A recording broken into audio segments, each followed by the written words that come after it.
সূরা ইখলাস পড়ে কিসমিসে ফু দিলে কি হয়? এই কিসমিস অনেক গুরুত্বপূর্ণ একটি খাবার। এই খাবারের মধ্যে অনেক শক্তি রয়েছে। এই খাবারটি যদি আপনি প্রতিদিন খেতে পারেন তাহলে আপনার শারীরিক দুর্বলতা কেটে যাবে এবং আপনার শারীরিক শক্তি বৃদ্ধি পাবে। তাই আপনি যদি সূরা ইখলাস পড়ে কিসমিসে ফু দিতে পারেন তাহলে কি হয় জানলে আপনি অবাক হবেন। তাই আমলটি যদি আপনি শিখে রাখতে পারেন তাহলে আপনার অনেক কাজে লাগবে। আমলটি করলে কি হয় এবং কিভাবে আপনি আমলটি করবেন আমি বলে দিব। প্রিয় ভাই বোনেরা, সর্বপ্রথম আমি বলবো আমলটি আপনি কিভাবে করবেন, তারপরে বলবো আমলটি করলে কি হয়। তাহলে চলুন আমলটি শিখে নেওয়া যাক। সর্বপ্রথম আপনি আপনার কাছে কিছু কিসমিস নেবেন, 100 গ্রাম বা 200 গ্রাম। এই অল্প পরিমাণ আপনি কিসমিস রাখবেন। আপনার বাসায় যদি কিসমিস থাকে তাহলে তো ভালো, অন্যথায় আপনাকে কষ্ট করে একটু বাজার থেকে বা দোকান দিয়ে একেবারে ফ্রেশ কিসমিসগুলো নিয়ে আসবেন। তারপরে সেই কিসমিসগুলো আপনার সামনে রাখবেন।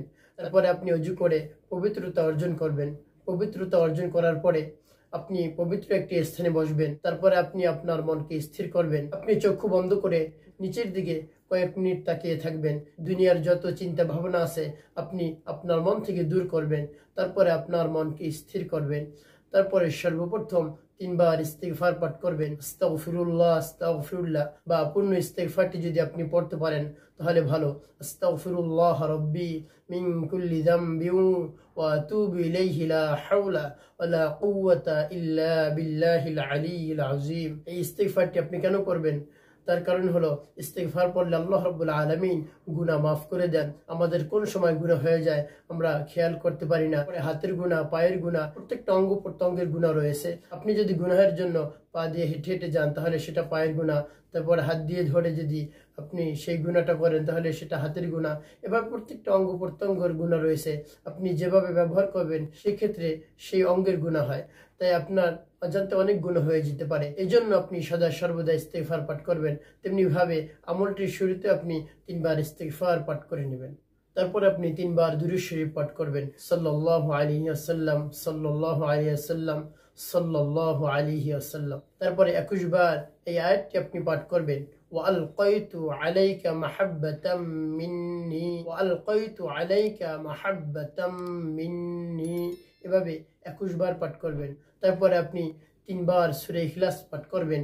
যেমন বিসমিল্লাহির রহমানির রহিম, কুল হুয়াল্লাহু আহাদ আল্লাহুস সামাদ লাম ইয়ালিদ ওয়া লাম ইউলাদ ওয়া লাম ইয়াকুল লাহু কুফুয়ান আহাদ।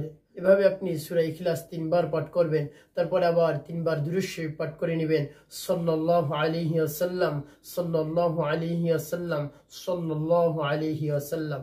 তারপরে আপনার সামনে যে কিসমিস থাকবে সেই কিসমিসের মধ্যে আপনি 3টি ফু দিবেন। এভাবে 3টি ফু আপনি কিসমিসের মধ্যে দিবেন। আর যখন কিসমিসের মধ্যে এভাবে 3টি ফু দেওয়া হয়ে যাবে তখন আপনি কিসমিসটা ঢেকে রাখবেন। আপনি সেই কিসমিসগুলো খোলা রাখবেন না। প্রিয় ভাই বোনেরা, কিসমিসের মধ্যে 3টি ফু দেওয়া হয়ে গেল। এখন এই কিসমিস আপনি কি করবেন? যে কাউকে আপনি বশ করাতে পারবেন। এটা হলো বশীকরণ পদ্ধতি। তবে আমার পক্ষ থেকে অনুরোধ থাকবে কোনো নাজায়েজ কাজের জন্য, অবৈধ কাজের জন্য আপনি এই আমলটি ব্যবহার করবেন না। আমাদের সমাজে দেখা যায় স্বামী স্ত্রী বা স্ত্রী স্বামী অবাধ্য হয়। সেই অবাধ্য স্বামী স্ত্রীকে বাধ্য করার জন্য আপনি আমলটি করতে পারবেন। আবার অনেক সময় দেখা যায় অনেক মা বোনদের স্বামী বিদেশে থাকে, তাদের সাথে ভালো করে কথা বলে না। তো সেক্ষেত্রেও যদি আপনি এই আমলটি করতে পারেন তো তাদের ক্ষেত্রে আপনি আমলটি কেমন করে করবেন? তো আমি যে পদ্ধতিতে বলে দিয়েছি, আপনি সর্বপ্রথম ইস্তিগফার পাঠ করবেন। তারপর আপনি 3 বার দুরূদ শরীফ পাঠ করবেন। তারপরে এই আয়াত পড়বেন, ওয়ালকাইতু আলাইকা মাহাব্বাতাম মিন্নি ওয়ালকাইতু আলাইকা মাহাব্বাতাম মিন্নি। তারপরে আপনি আবার 3 বার দুরূদ শরীফ পাঠ করে আপনি মনে মনে তার নাম নিয়ে দোয়া করবেন। বা আপনি যখন ভিডিও করে কথা বলবেন তখন এই আমলটি যদি করতে পারেন তাহলে আপনার স্বামী দেখবেন আপনাকে প্রতিদিন ফোন দিবে। আপনার স্বামী আপনার জন্য পাগল হয়ে যাবে। এই জন্য এই আমলটি স্বামী স্ত্রী করতে পারে বা অবাধ্য সন্তানকে বাধ্য করার জন্য এই আমলটি করা যায়। তাহলে আল্লাহ রাব্বুল আলামিন সেই অবাধ্য সন্তানকে বাধ্য করে দিবে। আল্লাহ রাব্বুল আলামিন আমাদের সকলের সংসারের মধ্যে শান্তির ব্যবস্থা করে দিন। আমিন। ওয়া মা তাওফীকি ইল্লা বিল্লাহ।